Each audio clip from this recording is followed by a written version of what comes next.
short presentation is designed to communicate the basic elements of the most common types of positivist research models.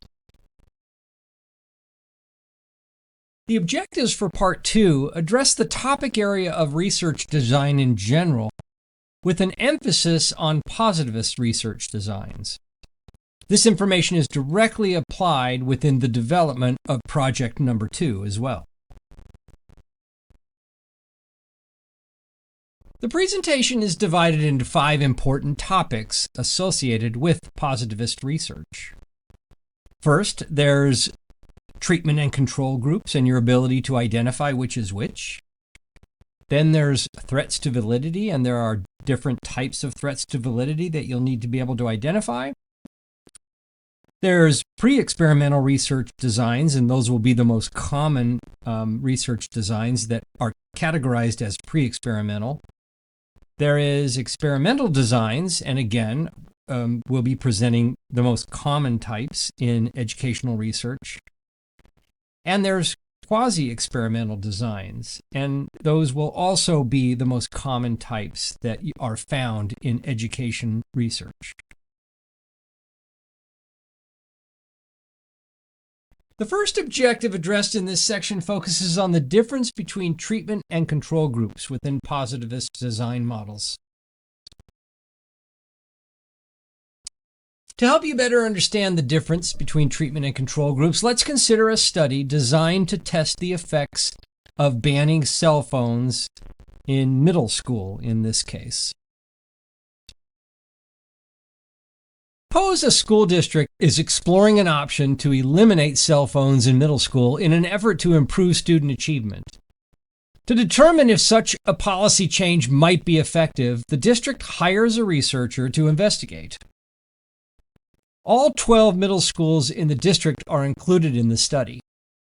Half the schools are randomly assigned to a no cell phone policy, and the other half continue the existing policy of cell phones allowed on campus.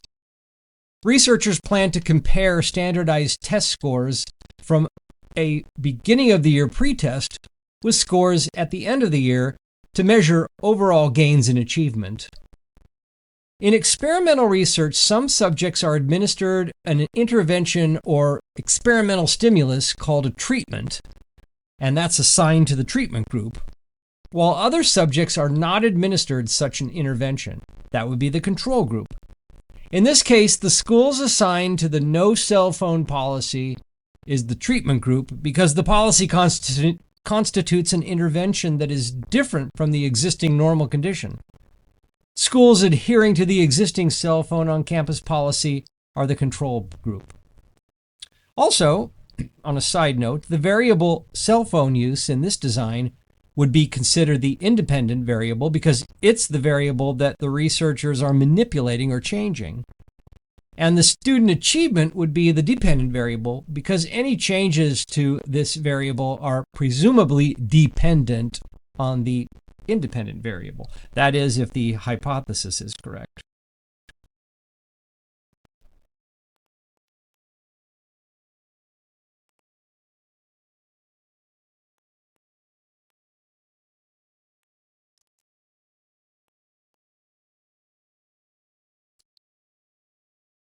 Another important skill you need to design and interpret research studies is the ability to recognize possible threats to validity.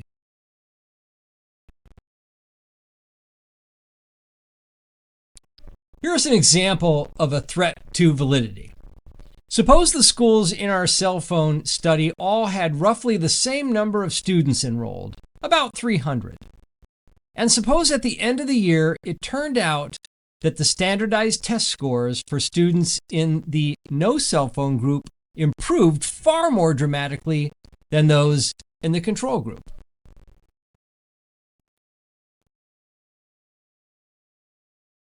But something unusual happened in 2 of the schools in the treatment group.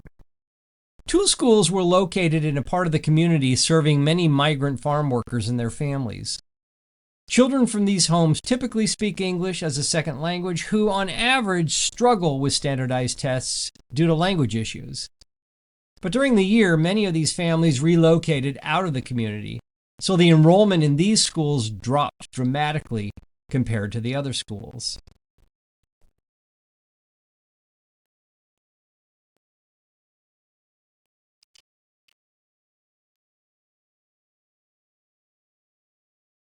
This is an example of a threat to the validity of the results called mortality.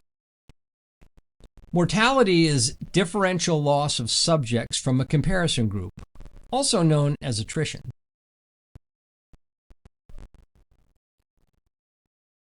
Other common threats to validity include maturation. Maturation is where subjects change during the course of the treatment, or even between measurements. Testing is another threat to validity. It's the effect of a pretest or repeated testing on subsequent observations. Instrumentation or instrument decay is a threat to validity where the test itself may have unintended consequences on how the treatment materials are received, or the test may not be implemented in precisely the same way each time. History is an important threat to validity, and that's where a specific event or events that occur during the treatment phase, in addition to the treatment variables, end up affecting the dependent variable. And finally, there is statistical regression, and that's the tendency of groups with extreme scores to test closer to the mean on a second test. So if you scored extremely well the first time you took a test, it is more likely that the next time you took it, you would score closer to the class average. And the same would go for someone who did extremely poorly. And that's just an observable characteristic of groups.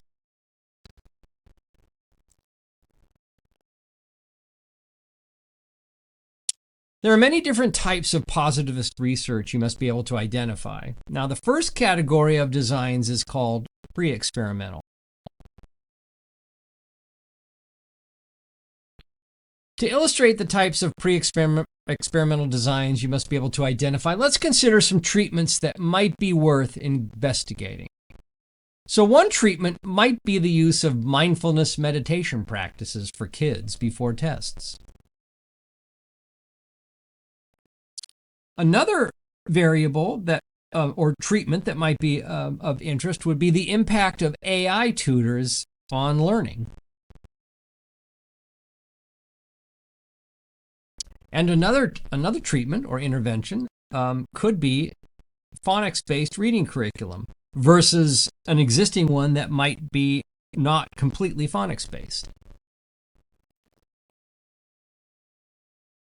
So a one-shot case study is a weak pre-experimental design involving just one group that is exposed to a treatment, and then they're post-tested. So for all the examples I'm going to use in these different study types, the child in the meditation sitting position is used to depict the treatment, which could be mindfulness meditation before a test, or it could be the use of AI as a tutor. That could be a treatment. Or it could be, like in our previous example, maybe the use of cell phones or not.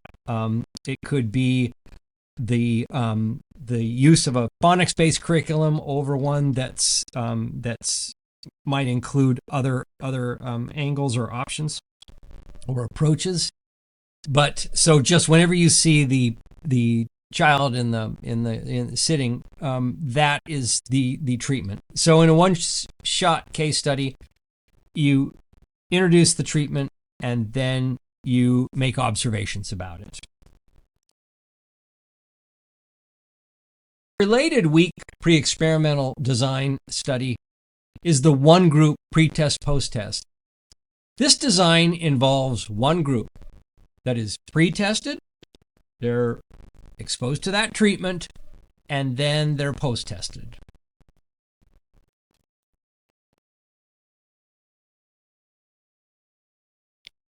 The static group comparison is another weak experimental design that involves at least two non-equivalent groups. One receives a treatment and both are post-tested. So this is common in education research where two different existing classes are used in a study. So in this case, again, it could be one group, one class gets the mindfulness meditation, the other class, they just run wild. Or it could be one class gets the AI tutoring and the other one doesn't. And then you compare the results based on the same measurement.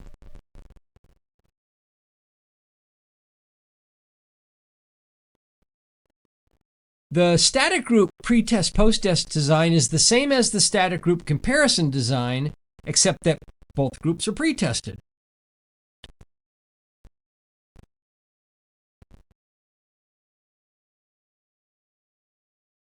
So you must also be able to classify examples of experimental research designs. So here are some of the most common used in educational research.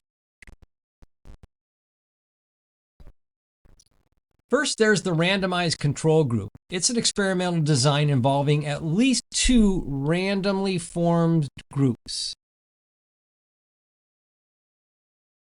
So you have a group of children and you randomly select from the population. Half will be one group, half will be the other.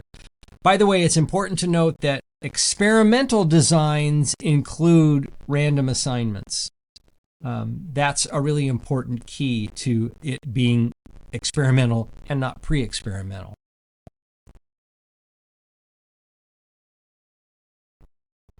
So you randomly pick groups from a population, and then one group receives a treatment, in this case, the mindfulness meditation, and then both of the groups are post-tested. So the randomized pre-test post-test control group design is an experimental design that involves at least two groups randomly selected from a population sample, and then both groups are pre-tested. One group gets the treatment, and then both groups are post-tested. For effective control of extraneous variables, again, the groups are randomly formed. That way you won't have, you'll minimize the chance that students in a static group would have some characteristic that might confound the effects of the treatment group.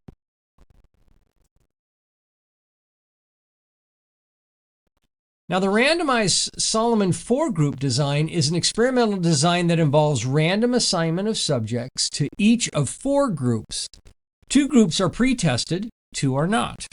One of the pre-tested groups and one of the unpretested groups receive the experimental treatment, and all 4 groups are post-tested.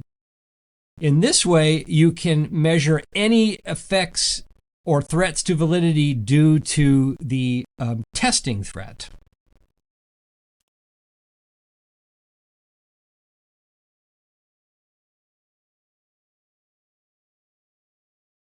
Again, this is an excellent design if you suspect that the effects of pretesting would have an influence on the overall results, because you can analyze the data both by treatment as well as by subjects receiving a pretest versus those who do not. This is very powerful in educational research.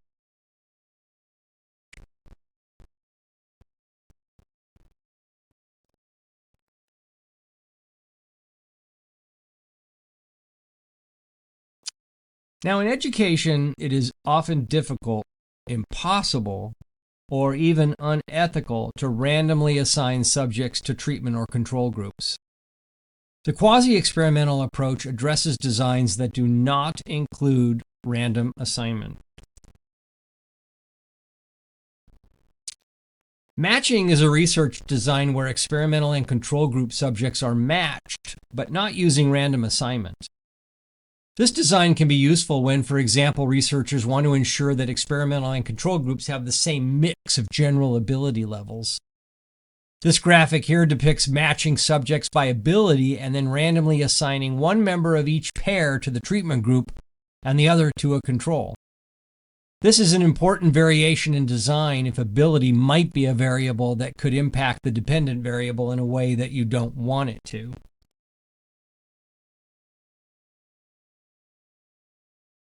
Counterbalanced is a research design where all groups receive all treatments, but each group receives the treatments in a different order, and all groups are post-tested after each treatment.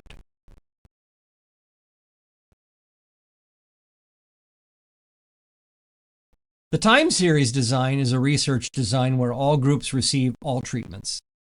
Each group receives the treatments in a different order, and all groups are post-tested after each treatment. So this presentation provides basic information and examples over elements of basic positivist research design, including being able to identify treatment and control groups, being able to define certain threats to validity, and then being able to identify different pre-experimental research designs, experimental designs, and quasi-experimental designs.